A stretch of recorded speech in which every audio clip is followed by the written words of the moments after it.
សួស្តីអ្នកទាំងអស់គ្នាខ្ញុំណាក់ស្វាគមន៍មកកាន់វីដេអូសម្រាប់សាច់រឿង In Search of God ឬកំណត់ត្រាស្វែងរកព្រះដែលជាអេពីសូតទី11ជាបន្តទៀតប្រសិនបើអ្នកក្លាហានទាំងអស់គ្នាចូលចិត្តនៅការសម្រាប់សាច់រឿងរបស់ Admin ស្មោះស្នេហ៍ម្នាក់នេះកុំភ្លេចចុចនៅប៊ូតុង Subscribe ក៏ដូចជា Like និង Comment ឲ្យបានច្រើ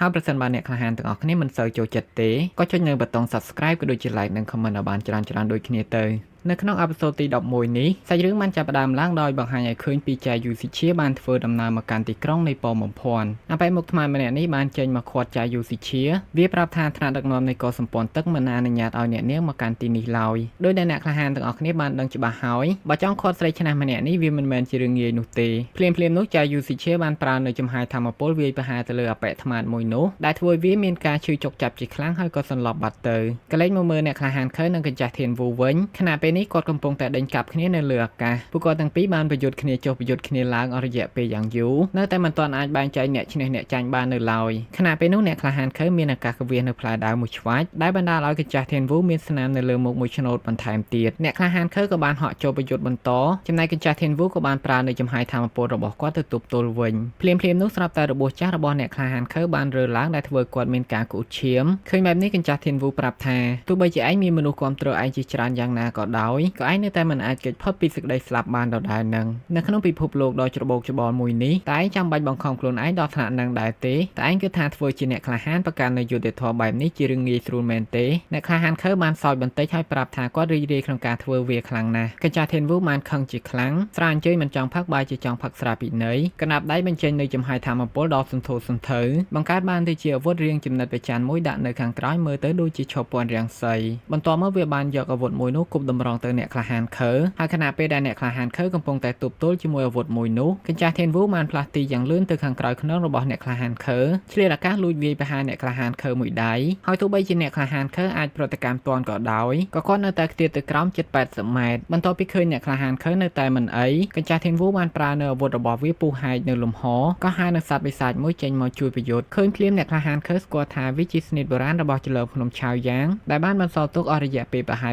800ឆ្នាំមកហើយតើស្នេហ៍ចុងក្រោយរបស់ឯងមានតែស្នេហ៍ដ៏កខ្វក់មួយនេះទេមែនកញ្ចាស់ធានវូមិនបាននិយាយតបតទេតែវាបានបញ្ជាឲ្យសត្វបិសាចមួយនោះទៅសម្លាប់អ្នកក្លាហានខើហើយអ្នកក្លាហានខើរបស់យើងក៏បានកិច្ចចុះកិច្ចឡើងខណៈពេលដែលអ្នកក្លាហានខើកំពុងតែទប់ទល់ជាមួយសត្វបិសាចមួយនោះកញ្ចាស់ធានវូបានកោះហៅនៅសត្វបិសាចមួយទៀតឲ្យទៅវាយប្រហារអ្នកក្លាហានខើពេលនោះគាត់បានបើកខែការពារដើម្បីប្រមូលផ្ដុំនៅធម្មពលចំណែកអាសត្វបិសាចពីរក្បាលនោះវិញបានវាយប្រហារគាត់ចុះឡើងដូចជាបាល់អញ្ចឹងកញ្ចាស់ធានវូបានឈរមើលនៅឈុតឆាកមួយនេះវារំពឹងថានឹងបានឃើញស្នេហ៍ដើរកាត់រលករបស់អ្នកក្លាហានខើដែលធ្លាប់ប្រើលើវាកាលពី18ឆ្នាំមុនខណៈពេលនោះទូប៉ាយេរបស់យើងក៏បានធ្វើដំណើរឆ្លងកាត់ទីនេះហើយគ្រាន់តែកលេចឃើញពួកគេភ្លាមកញ្ចាស់ធានវូបានហក់ទៅវាយប្រហារពួកគេផ្លែតតែសំណាងល្អពេលនោះអ្នកក្លាហានខើបានប្រើនៅចំហាយដាវមកជួយពួកគេទាន់ពេលហើយគាត់ក៏បន្តប្រយុទ្ធគ្នាជាមួយសត្វបិសាចទាំងពីរក្បាលនោះបន្តទៀតចំណែកទូប៉ាយេរបស់យើងបានយកដាវចង្អុលមកកញ្ចាស់ធានវូមិនបានពួកឯងមិនគោរពតាមពាក្យសន្យាបែបនេះភ្លាមនោះស្រាប់តែសត្វបិសាចពីរក្បាលនោះបានវាយប្រហារអ្នកក្លាហានខើឲ្យធ្លាក់ចុះមកខាងក្រោមឃើញបែបនេះស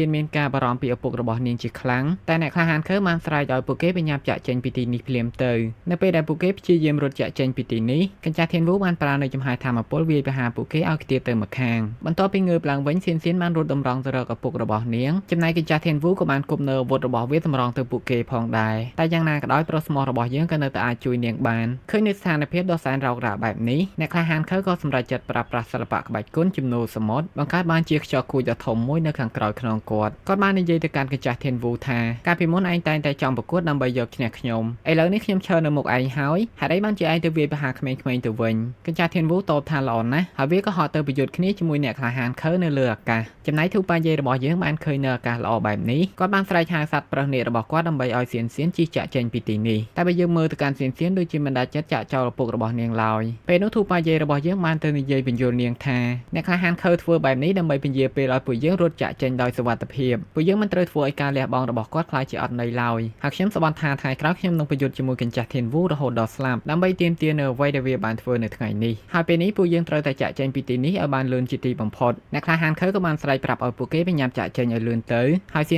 នក៏បានយល់ព្រមរត់ចាក់ចេញពីទីនេះ ក ក៏លេចទៅមើលការប្រយុទ្ធគ្នារវាងអ្នកក្លាហានខើនិងកញ្ចាស់ធានវូវិញកញ្ចាស់ធានវូបានកោះហៅសត្វបិសាចមួយផ្សេងទៀតដើម្បីត្រៀមប្រយុទ្ធវាបាននិយាយបញ្ចុះបញ្ចូលឲ្យអ្នកក្លាហានខើត្រឡប់ទៅកសម្ព័ន្ធទឹកវិញតែអ្នកក្លាហានខើបានបដិសេធគាត់ប្រាប់ថាតាំងពីគាត់មកដល់ទីក្រុងនៃពងបំភ័ណ្ឌមួយនេះគាត់មិនដែលមានចិត្តចង់ត្រឡប់ទៅកសម្ព័ន្ធទឹកវិញទេកញ្ចាស់ធានវូតបថាឯងបានចាក់ចេញពីកសម្ព័ន្ធទឹកលះបង់នៅឋានៈទូនីតិទៅរស់នៅដោយសេរីតែឯងមិនមានអារម្មណ៍ថាបានធ្វើខុសជាមួយកសម្ព័ន្ធខ្លះទេអ្នកក្លាហានខើតបថាទីមួយគាត់មិនបាននាំនៅវិនិច្ឆ័យកម្មដល់ជីវិតមនុស្សសត្វនៅក្នុងកសម្ព័ន្ធទេទីពីរគាត់មិនមែនជាអ្នកបម្រើរបស់មនុស្សដែលមានមហិច្ឆតាខ្លាទាំងអស់នោះឡើយសរុបទៅគាត់មិនមានកំហុសជាមួយក្រុមកសម្ព័ន្ធទឹកទេហើយគាត់ក៏មិនដែលធ្លាប់ស្ដាយក្រោយនៅអ្វីដែលគាត់បានធ្វើឡើយកញ្ចាស់ធានវូបានប្រាប់ឲ្យអ្នកក្លាហានខើក៏លេចមើលទៅខាងក្រោយហើយវាបានហក់ទៅវាយប្រហារអ្នកក្លាហានខើបណ្ដានិយាយបណ្ដាថាទីក្រុងទាំងមូលត្រូវបានឆេះខ្ទេចអស់ចំណែកឯងក៏មិនអាចទ្រាំទ្រប្រយុទ្ធតែម្នាក់ឯងបានយូរទៀតដែរអ្នកក្លាហានខើតបថាព្រះអាទិត្យក៏មានតែម្នាក់ឯងដែរតែពលឺរបស់វាគឺច្រើនអត់ដែនកំណត់បន្ទាប់មកគាត់បានហោះទៅលើបញ្ចេញនូវស្និតមួយបង្កើតបានទៅជាសត្វនាគទឹកដ៏ធំជិះទៅវាយប្រហារកញ្ចាស់ធានវូចំណែកកញ្ចាស់ធានវូក៏បានបញ្ជាសត្វបិសាចរបស់វាឲ្យចូលទៅទប់ទល់ផងដែរខណៈនោះធូប៉ាយេរបស់យើងកំពុងតែអ៊ីវអបេជីយូរត់ចាក់ចេញពីទីនេះស្រាប់តែគាត់បានឮសំឡេងរបស់អ្នកក្លាហានខើបាននិយាយតាមរលកធម្មពលប្រាប់ឲ្យគាត់ងាកក្រោយសម្លឹងមើលសាច់ស្និតដែលអ្នកក្លាហានខើបានប្រ